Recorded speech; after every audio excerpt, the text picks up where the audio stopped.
on, everybody out there? This is Popular Stranger, and we are back at you again today with another MLB 16 The Show Diamond Dynasty video. We're going to talk about another way on how to make stubs in this year's game, so we got some good tips upcoming for you. If you haven't figured it out, in this year's game, and really any ultimate team-based game, the best way to make stubs or coins is always to buy low and sell high. I know one of my favorite things to do in Madden Ultimate Team is buy a card that's out for the week. You know, it's extremely rare. People are pulling it. There's an abundance of them. And hang on to it for a week or two and then resell it when it's at a higher price because there's less out there. There's a high demand and less available. So this is kind of another tactic or a similar tactic that I've been using over the last couple weeks, and it's worked out for me, so I figured I'd share it with you guys. We got 5 cards that we're specifically going to go over, and if you guys kind of use your brain, think outside the box, I'm sure you can come up with a lot more. Some of them I'm not going to reveal to you because I can't give away all my secrets. Popular Stranger still has to make stubs for himself. You know, I gotta get some of these diamond cards out here, build my team so I can give you guys some better gameplay. So we're gonna go over 5 cards specifically, and we're again utilizing the inside edge because that's been really helpful in my opinion to make stubs in this year's game. So the first card of 5 is Alex Gordon, and we're going to kind of see both sides of the coin here.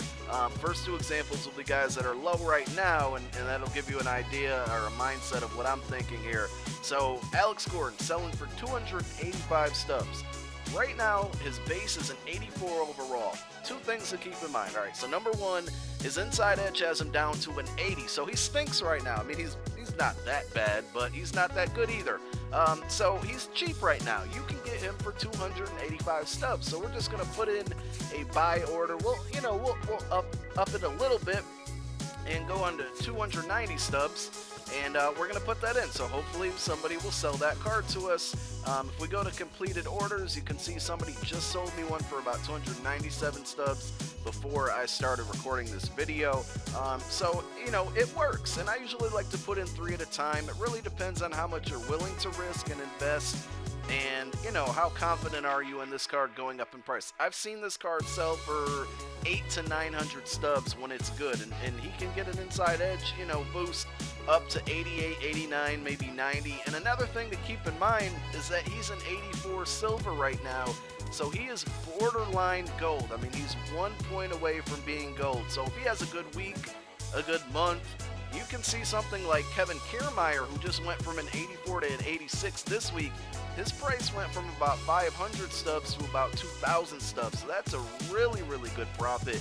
You do have to have some patience, and you know, you have to know that this player might get an upgrade if he's not very good. I'll give you an example like Russell Martin right now for the Blue Jays. He's having a rough stretch, I believe, right now, and he's an 84 silver. That's a card you don't want to do because he could potentially go down. And same thing with what happened to me over the weekend was Ken Giles. This was a card that I invested in. I think he was an 83 silver. He got downgraded again on Monday, so that didn't work out for me. I only invested on like 5 cards, and he was only selling for like 250 stubs. So I don't think I'm going to lose anything, but I'm not going to profit either. So the second card is Charlie Blackmon. I've seen this card sell for 800 and 900 stubs consistently, and right now he is down, so he's only an 80 with the inside edge. I've seen him in the upper 87, 88, 89, and even with the 80 overall, look at his contact against righties. A really good card. You've heard me rave about him all throughout the year. I don't currently have him on my squad, but he's been my leading RBI guy, my leading home run guy. So even if you're looking for a good center fielder, he's got pretty good speed as well. But right now you can get him for about 530 stubs if you want to up the order here, and you just hang on a couple days. Eventually he's gonna have an inside edge boost. I mean, these guys play almost every day. It's more rare that they have a day off than a day that they play. So just wait, you know, buy a couple of these, maybe 3, 4, whatever you're comfortable investing in, and wait until he goes back up. He's going to start going up in profit. So the first 2 examples that I showed you aren't the greatest right now because they're down and they're cheap, but you guys are probably like, well, how am I going to make some profit off it? And I'll show you that in a moment.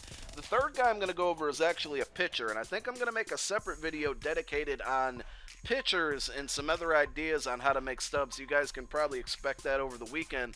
But Michael Wacha is one that I've noticed, and it's not so much inside edge, but you can catch him a lot of times for like 200, 300 stubs. And then when it's his day to pitch, and again, we'll go over some other pitchers using this idea. When it's his day to pitch, he's usually boosted and selling for like 900 to 1,000 stubs to 1,000 stubs. So I just thought I'd point out at least one pitcher, and there's others out there to keep in mind. So right now you can get him for under 500 stubs. And again, he's another borderline silver card. I'm not sure how he's doing this year. I haven't really looked into it, but if he gets up to a gold, I mean, another guy that kind of happened was Carlos Martinez. He was a gold, he went down to a silver, started selling for like 1,000 stubs, and now he's back up to a gold and he's selling for a little more. So these pitchers can be very, very, very valuable. So there's three examples. Example number 4 and number 5 are going to be similar. So Ben Zobrist is really, really a good one because his inside edge, he's like almost always in the 90s. I mean, he's an 88 right now, which is still really good, very respectable, clearly, and it's a really good card as well. I've had him on my team quite often.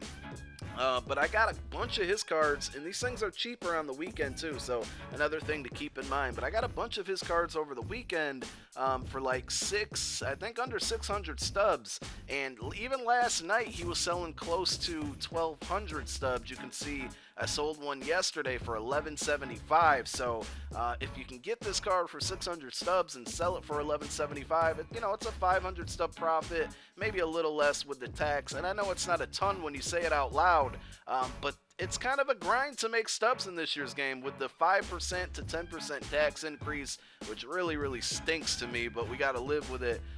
You do kind of got to grind it out, and 1,000 stub profit over 2 or 3 cards being sold is pretty good in my opinion. Again, that's the price of a standard pack, so, and cards aren't extremely expensive, I mean, unless you're trying to get diamonds, but there's really a lot of good golds out there.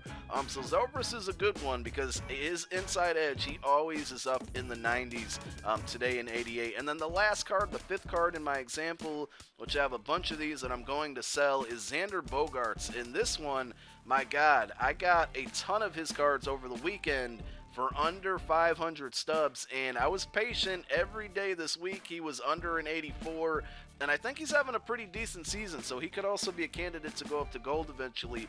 But right now, selling for 1,196 stubs, so I got a bunch of these under 500 stubs over the weekend, and it also helps to kind of keep a log of these so you know what you're spending. Go get yourself a 99-cent notebook and a pen and write these things down, and then just kind of, write down what you paid for them. Later on when you sell them, if it's sold, just cross it out and just keep going. So you see I got 5 more to sell. I think I actually sold 1 or 2 already this morning before I started recording this video. So there's one I sold for 1,075, and he's going for 1,196 right now. So I really did undercut that, over 100 stubs. So let's go ahead and sell this one for, we'll go 1,150, so we'll put the cheapest one up there, and it's going to be a really good profit for me. And this is the mindset that you want to keep, guys. There's other cards out there, like I said, just kind of figure it out for yourselves. I'm not going to mention them all, but I hope this video helped. If you're new to the channel, be sure to subscribe, and I'm taking off. I'm Popular Stranger. We'll be back with some gameplays tomorrow. Peace!